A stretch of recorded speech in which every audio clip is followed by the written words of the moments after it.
Hey guys, it's AFL Fantasy King back again with another week of my fantasy team. There wasn't a lot great about my team this week. My plus three was I can't give it to Nick Newman because he was on my bench, but my plus three will go to Andrew Gaff. He was unbelievable against the Bulldogs. I traded him in. I had a little bit of doubt of Andrew Gaff because I don't really think he's a top 8 midfielder, but 146 points from him, I will take that very well. My minus three, however, goes to Dan Butler. He was just disappointing with his 38 fantasy points. I mean, I get that Fremantle have a good defense, and Fremantle are pretty hard to score against, but she just didn't look anywhere near it. I was surprised he was on 38. Um, my team, in summary, as I said, first three defenders have been really fantastic for me. Obviously, top three, which is Adams, Doherty, and Laird. Marchbank also is very consistent. I'll keep him until the buys have concluded. Andrew McGrath, a little bit disappointing. I might offload him in a few weeks.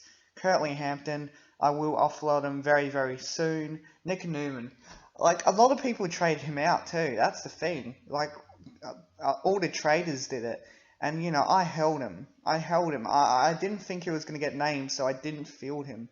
It was more of a logical thing to field Hampton as well, and turns out Newman got 135, so now he is on my field for Hampton.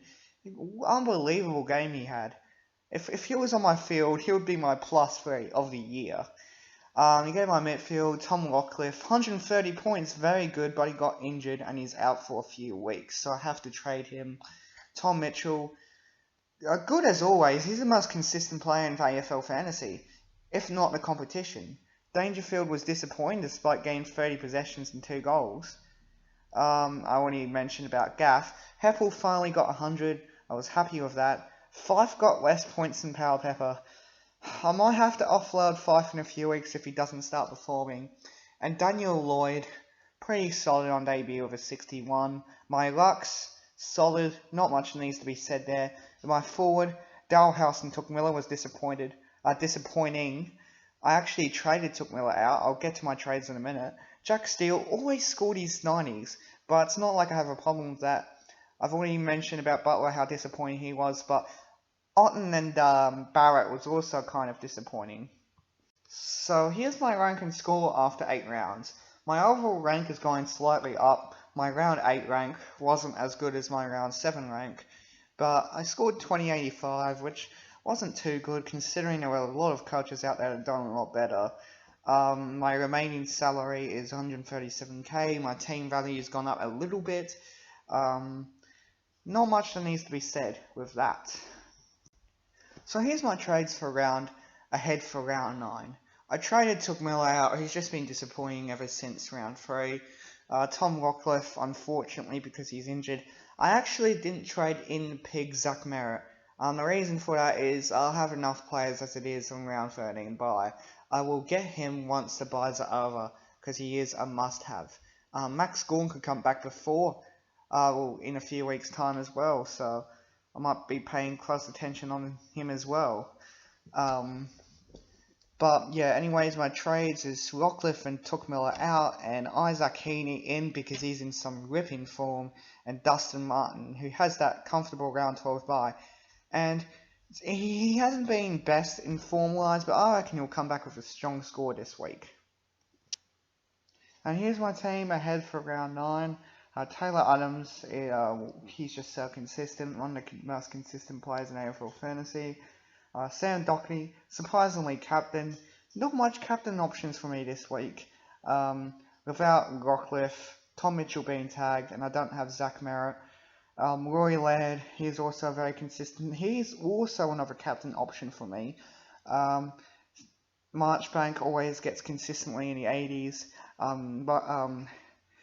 Yeah, McGrath should be in the 70s, I'd say, this week. He hasn't scored a 70 yet. He's always scored in the 50s, 60s, or 90s, I believe. And Nick Newman, I don't think he'll score 135 again, but he will make a lot of cash. and I reckon he'll get a solid score as well. Hampton on my bench, so I've got a little bit of cover. In my midfield, I have Tom Mitchell, vice-captain. He'll be tagged by Greenwood, which will restrict his score a little bit, but I wouldn't be surprised if he finds a way to pick it again. Chalor should come back from injury, and I'm relying on it a lot because Power Pepper is on a bye and Balak has an indefinite leave for personal reasons, and I hope he gets back to footy soon, not just from a fantasy perspective, but just for his perspective, because it sucks seeing a football player out on an indefinite leave from personal issues. Dangerfield, he should fire back this week. Same with Dustin Martin. Gaff, not necessarily a top 8 mid, likewise with Heppel, but they should score 100 again. I hope Fife finally scores 100. I mean, Fremantle have had a hard fixture, but up against Carlton, they're the hardest team to score against in the past 3 weeks, which is kind of concerning, but I just hope he finally gets a good score. I think players like Neil, Brad Hill, and all them type of players are stealing his points, which isn't too good, unfortunately. And then you have Daniel Lloyd, who was very good for me, and I reckon he has job security now since Coniglia is out. Stephen Martin in the ruck for me, alongside of Nankervis, they're both very good. Dalhouse in the forward line should recover from last week. He does have a high break even though. Chalor has a huge break even. I think Roy Sloan as well has 182, so do not get him yet. He will become cheap Roy Sloan. Jack Steele, he's always scoring in the 90s. He's actually a pretty consistent forward. Isaac Heaney, likewise with him, he could score 100 again this week. Andy Otten, I hope he will come back against Brisbane, who are one of the easiest teams to score against. Likewise with Hampton, but I'm expecting less from Hampton, expecting more from Otten.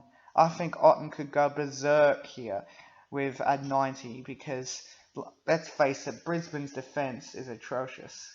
Then you have Jake Barrett, who probably won't do too good, but I'm only keeping him because of money. And Dan Butler, who I hope doesn't get dropped, and if that's the case, I'd have to get Aaron Black in to my 6 on my forward, and I doubt that he will play either. So that's my fantasy team for round 9. There is quite a few flaws with it. Make sure you leave a like if you enjoyed this video, and I'll see you again once round 9 is completed and round 10 is about to start. Until then, I'll see you later.